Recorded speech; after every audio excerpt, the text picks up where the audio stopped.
The cold wind of the Wild West held across the barren plains, carrying the dust of another dying day. Inside a small, half-broken cabin, Mary Turner stirred a pot of thin soup over a flickering fire. Her hands trembled with weariness, her eyes hollow from years of struggle. Her two children, Emily and Jack, sat close together on the rough wooden floor, wrapped in a single blanket that had seen better days. Mary had been widowed for nearly 3 years. Her husband, a kind ranch hand, had died trying to save their last horse during a blizzard. Since then, Mary had done everything she could to survive, washing clothes for the townsfolk, sewing worn-out shirts, and sometimes going hungry so her children could eat. But the winter was cruel that year, and food was running short. Just as she poured the soup into small bowls, a sound broke through the wind, a low groan, faint but desperate. She froze. Out here, miles from town, that could mean trouble. Bandits, drifters, or worse. But something inside her, a mother's compassion, pushed her to open the door. Through the falling snow, she saw a man slumped against a tree near the edge of their land. His horse stood beside him, sides heaving and eyes wide with exhaustion. The man's coat was torn, and blood stained the snow beneath him. "Emily, Jack, stay inside," Mary shouted, grabbing her shawl and hurrying toward the stranger. When she reached him, she could barely recognize his face beneath the dirt and blood. He was older, perhaps in his 40s, with streaks of gray in his hair and a fine revolver at his side. His clothes, though torn and weathered, were made of expensive leather, nothing a poor man would wear. "Sir, can you hear me?"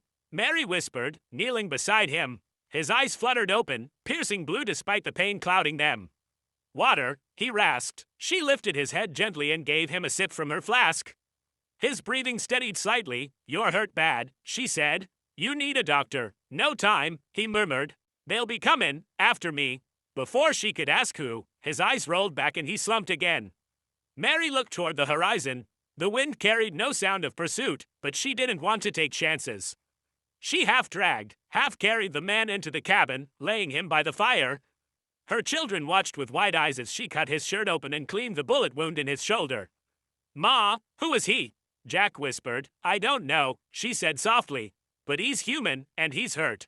That's all that matters." For 3 days, the man drifted between life and death. Mary tended to him with what little she had. Rags for bandages, herbs from the nearby hills for fever. She stayed up through the nights, whispering quiet prayers while the fire burned low. On the 4th day, he finally stirred awake. His voice was weak, but steady. "You saved me. You're safe now," Mary said. "Rest. You've lost a lot of blood." He tried to sit up, grimacing from the pain. "Name's Samuel Crane. I owe you more than I can repay." Mary smiled faintly. "Just get better, Mr. Crane. That'll be enough." Days turned into weeks. Samuel recovered slowly, his strength returning bit by bit. During that time, he watched Mary and her children live their humble life, fixing fences, gathering firewood, sharing laughter despite their hardship. He noticed how Mary's hands were cracked and rough from work, how she never complained even when her shoes were worn through. He began helping when he could, splitting wood, repairing the leaking roof, teaching young Jack how to whittle.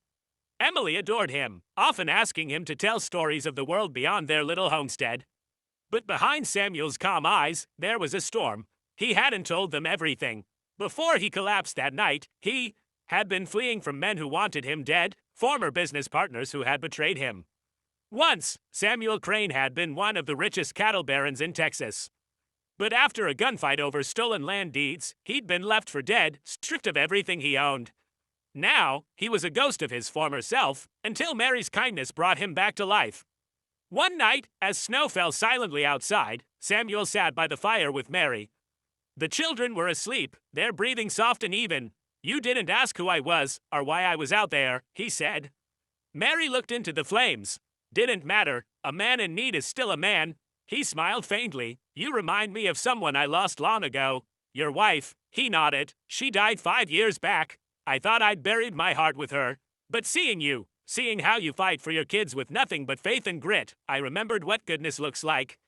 Mary's cheeks warmed. "I'm just doing what I have to." "No," he said gently. "You're doing what most wouldn't." The next morning, Samuel saddled his horse. His strength had returned, and his eyes held a new fire. "I have to finish something," he told Mary. "But I'll be back." Mary's heart ached, though she tried to hide it. "You don't owe us anything, Mr.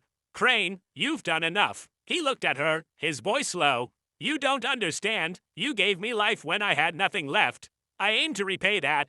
Weeks passed, the snows melted, and spring brought color back to the land.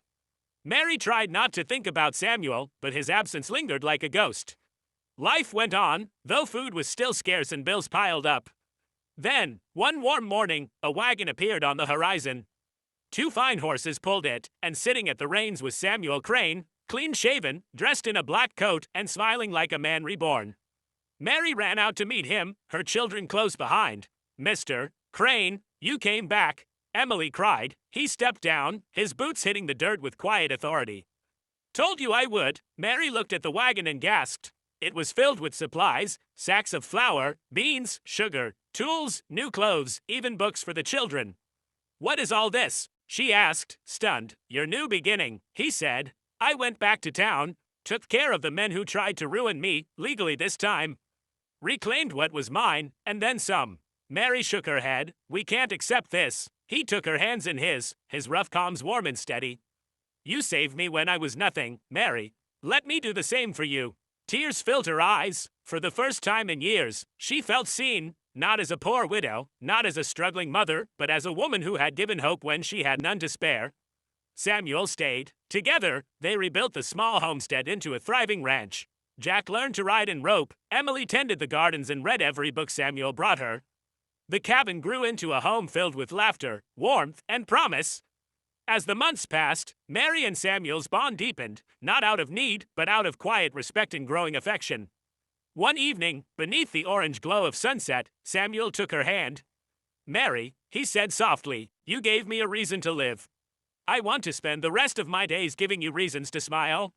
Her heart trembled with joy. "And I want to spend mine reminding you what kindness can build."